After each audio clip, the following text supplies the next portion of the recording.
Have you ever noticed how much of our lives we spend just waiting for the next thing to happen? We're waiting for the workday to end. We're waiting for the weekend to arrive. We're waiting for that promotion, the weight loss, the moment we finally feel like we've made it. We treat the present moment like a waiting room, an uncomfortable chair we have to sit in until our name is finally called. In his book, The Practicing Mind, Thomas Sterner calls this the product-oriented mindset. Think back to when you were a child, sitting in the backseat of a car on a long trip. What was the only thing you could think about? Are we there yet? When we're kids, we're obsessed with the destination because we don't understand the journey. But the tragedy is, many of us never grow out of that backseat. We spend our entire careers, our hobbies, and even our relationships staring out the window, asking the universe, when will I finally be there? Here is the problem with focusing only on the goal. The goal is a stationary point. But life is motion. When your happiness is tied to a finished product, you're only happy for the brief moment that product is complete. The other 99% of the time, you are in a state of lack. You are frustrated because you aren't there yet. This creates a constant low-level static of stress in our minds. It makes the work feel heavy. It makes the practice feel like a chore. But what if there was a different way to move through the world? What if you could step out of that cramped back seat and actually enjoy the road? Sterner suggests that the secret to a peaceful, disciplined life isn't working harder to reach the finish line. It's realizing that there is no finish line. Life is one long practice session. And once you accept that, everything changes. So, if the product is a trap, what is the escape? Thomas Sterner calls it being process-oriented. It sounds simple, but it's one of the hardest shifts a human mind can make. It means that your goal is no longer to finish the task. Your goal is the process of doing the task itself. Think about a master gardener.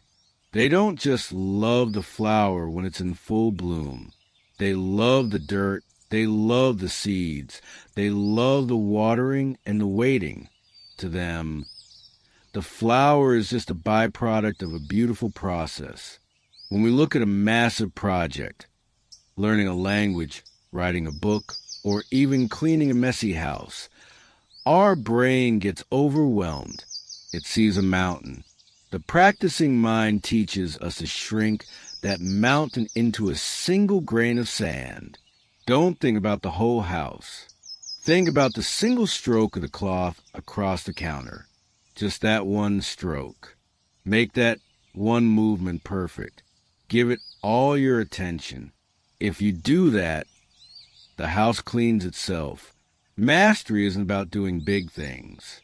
It's about doing tiny things with total presence to help us stay in this state. Sterner gives us a 4-step compass. He calls it S.Y.R.D, S.Y.R.D. S is for stay. Stay in the present moment. Not 5 minutes ago, not 10 minutes from now. Right here. Y is for yield. Yield to the process. Don't fight the work. Don't wish it was over. Just let it be what it is. R is for relax. Notice the tension in your shoulders, your jaw, your hands. When we rush, we tighten up. To practice well, you must be fluid. D is for detach. This is the big one. Detach from the outcome. If you hit the target, fine. If you miss, fine. The result doesn't define you. Only the practice does. Here's the great irony. When you stop, try, go fast, you actually move much quicker.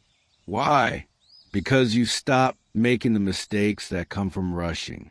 You stop wasting energy on, are we there yet? When you yield to the process, the struggle disappears. and in its place, you find a quiet, steady power. Now, why is it that when we fail at something, we feel like we're the failure? When you're learning to play a song and you hit a wrong note, why does your heart sink? Why do you get angry? Thomas Sterner says it's because we judge ourselves. We have this ideal image in our heads of how things should be. And when the reality doesn't match the image, we suffer. But a practicing mind doesn't judge. It only observes. Think about a scientist in a lab. If they run an experiment and it doesn't work, do they start yelling at the chemicals? Do they tell the beaker it's a disappointment? No, they just look at the results and say, "That's interesting. That didn't work. Let me try again." To have a practicing mind, you must become that scientist. When you make a mistake, don't label it bad. Just call it information. It's a data point. It's telling you exactly where your focus needs to go next. When you stop judging your mistakes, you stop wasting the energy you need to fix them. This brings us to the most powerful tool in the book, the observer. Imagine there are two of you.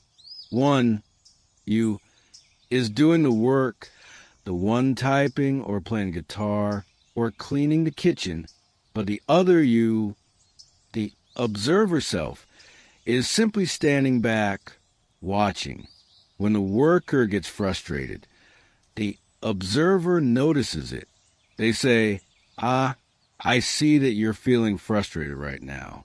That's okay. Just come back to the breath. Just come back to the next small movement. This is what Sterner calls equanimity. It's the ability to stay calm, whether things are going perfectly or falling apart. It's not about being a robot. It's about being the eye of the storm.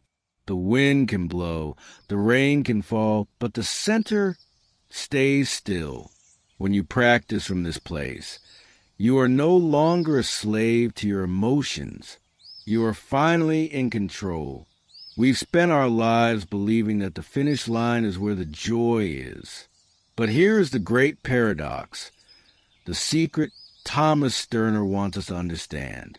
When you finally, truly stop caring about the result, you actually achieve it much faster. Why? Because your mind is no longer divided. You aren't using half your energy to do the work, and the other half to worry about when it will be done. You are 100% here. And when you are 100% present, the quality of your work becomes extraordinary. It has a soul. It has a precision that rushing can never touch. Think about a rose in a garden. Is a rose only perfect when it is in full bloom? When it is just a tiny green bud, is it wrong? When its petals start to fall away, is it a failure? No. The rose is perfect at every stage of its growth. It is never trying to be a rose. It just is a rose. You are the same, whether you are a beginner taking your first step or a master taking your millionth. You are exactly where you are supposed to be. There is no there to get to. You are already home. So, as you move into the rest of your day or into your sleep, remember this. Life is not a performance. It is a rehearsal. Every dish you wash, every email you send, every breath you take is a chance to practice being present. Don't rush to the end of the chapter. Don't hurry to the end of the song. Just stay here in the practice, because the practice is the most beautiful thing you will ever do. Take a deep breath, relax your shoulders, and just begin. So, this is the Practicing Mind book for you. Here we aren't just skimmed the surface. We have dived deep into the entire philosophy of Thomas Sterner's The Practicing Mind, from the psychology of why we feel rushed to the exact 4-step framework for staying present. We have condensed the full core message of this book into one seamless, rhythmic journey. This is a complete roadmap to mastering your internal world. Thank you for spending time with us. In a world that is always rushing toward the next finish line, choosing to sit still and practice is an act of courage. We hope this synthesis of the practicing mind serves as a quiet anchor for you in every task you take on from here. If you found value in this journey, we invite you to join us for more. At Actionable listeners, our mission is to distill the world's deepest wisdom into these focused rhythmic sessions, giving you the heart of the world's greatest books, one breath at a time. Subscribe to stay with us, and come back whenever you need to find your center. Until next time, stay present and just begin